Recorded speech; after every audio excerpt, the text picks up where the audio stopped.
like to be a modern day king in India? First and foremost, my question is that do such things exist? Royal families in India were stripped of their privy purses and privileges in 1971. 50 years down the line, there are still many royal families known in India for their opulent lifestyles. I mean, look at the cars, their weddings, their homes, or even their multi-crore legal battles. What's even more fascinating is what they say or what they do still make news. Without titles or any defined power or position, why should it matter what these erstwhile royals think about news events or ongoing controversies? And yet, it does. But why and how are modern-day royals making a living and staying relevant in India today? Brut spent a day at one of the oldest and wealthiest royal properties in India.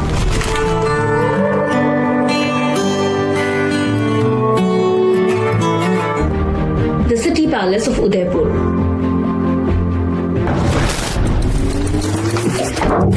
Gulab Bagh होके फतेह पोल डाल दीजिए, फतेह पोल पे park कर दीजिए.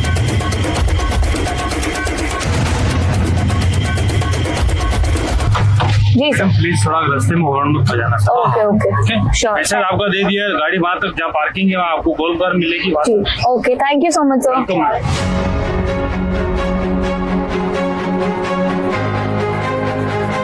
This palace is many centuries old, once the bastion of the great warrior king Maharana Pratap.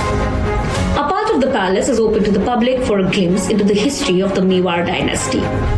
Another part is still inhabited by the royal family. And this part of the palace is called the Shiv Niwas, now a luxury hotel property.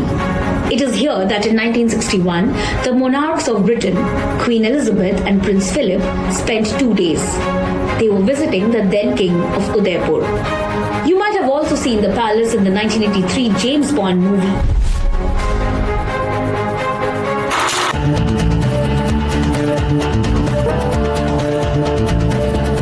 It's a lovely courtyard, it gives you a lot of peace and joys. And that's why I say, Udaipur is a place where you can actually hear silence. You're here, you can spend time in your own company with your girlfriend, your wife, your family, your children, or just yourself. So that's something that one can do. We were accompanied by Laksharat Singh. His website says he's the scion of 1500-year-old house of Mewar.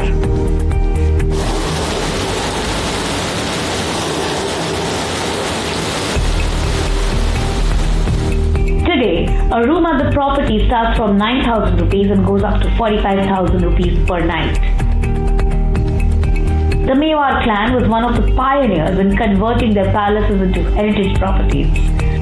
The heritage industry, the heritage hotels are coming back. There are people who are a lot more passionate about it.